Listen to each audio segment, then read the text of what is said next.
Speaking of creating the world that we want, and that's why I'm calling today's show "Creating the World You Want." And quite honestly, you've been giving me a lot of questions, and the ones that I am going to be using today have a lot to do with that. But I couldn't help but notice, before the show today, I always post memes that are on my mind, and I normally don't share something if I don't agree with it, or I share something because I'd like to see what the discussion is, where are people coming from and whatnot. However, with the protests that were going on this past week, and actually, when it comes to, how shall we say, trigger topics in the United States political scheme of thing, and it is a scheme, trust me, but it seems like, you can talk about LGBT, you can talk about abortion, you talk about gun control, and no matter what, people are going to fight over it. I mean, those are like the hot topics.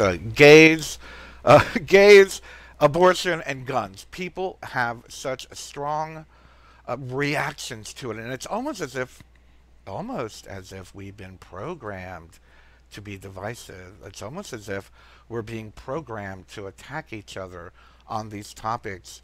If you ask me, most of the discussion I see online, most of the comments that I'm seeing are not even people thinking. It's people reacting. People reading a script that's played over and over in their mind. People reinforcing brainwashing marketing PR techniques on both sides. Both sides are guilty of this. So I can't help but want to know, and seriously want to know, what kind of world do you want to live in? What kind of world are we creating by being reactive? What kind of world are we creating for ourselves, through our thoughts, through our reactions, and through our emotions when we behave so poorly? It got me to think about, my past. And I went through my angry activist, my angry truther phase, my angry conspiracy person phase. I went through that phase in the mid-2000s. I was a huge Alex Jones, yes, believe it or not, an Alex Jones fan. I listened to him every day. I watched all his movies. And for many years there, he gave me a lot of food for thought. He did. He wasn't as divisive as he is now. He was outrageous, but he has definitely gone completely full spectrum Looney Tunes, as far as you ask me, as far as being divisive. What changed my mind about him was, if you remember, those of you that followed him, or maybe still follow him, I don't even know if he talks about it much anymore, but during the mid-2000s, 2006, 2007, his big old thing was, oh, the reptilians and the Illuminati, and they're feeding off our negative energy, and they're just, we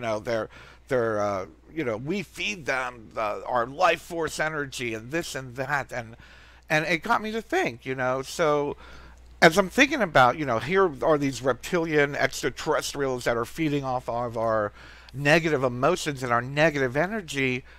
I'm watching one of his broadcasts. It was probably it was actually a Bilderberg conference video. And he was streaming live, and I was very much into watching the activists outside, anti-globalists and whatnot.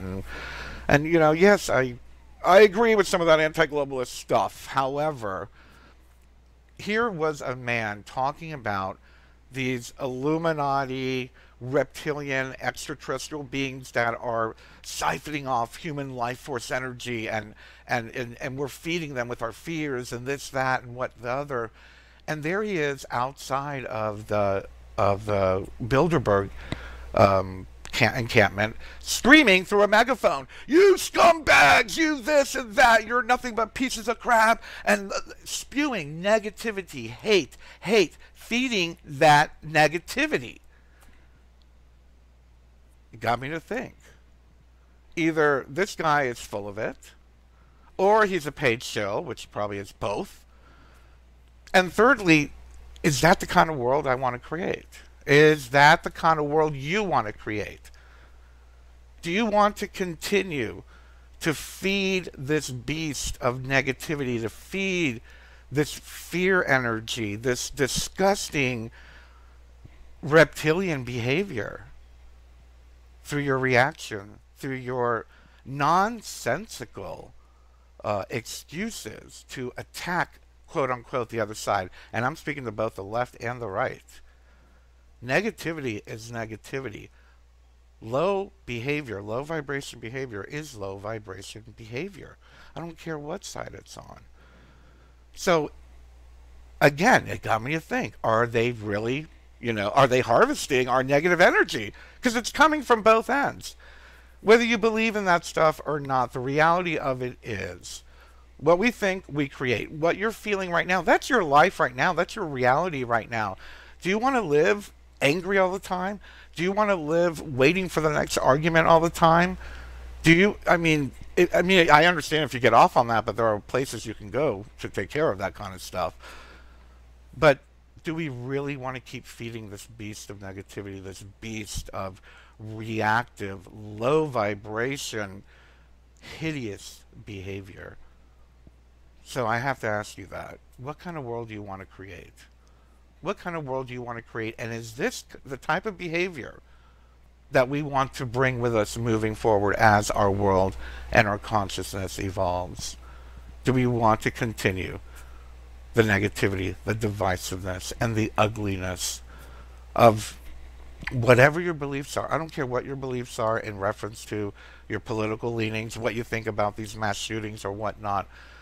But step back for a second and look at the behavior of attacking kids, children, high school kids, for stepping up and speaking up on what they believe in. Whether it is a fake belief, whether they've been brainwashed to believe it, these are kids. These are freaking children. And people are attacking them, ripping them apart. Whether they know better or not, they're still kids.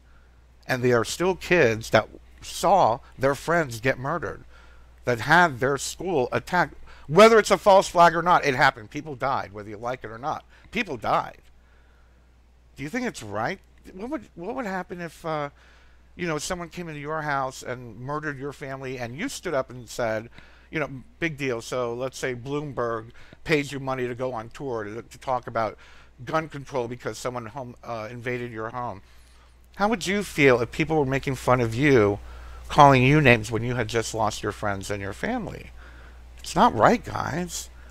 We're better than this. I have so much hope for humanity. I know we can do better than this. So what kind of world do you want to live in?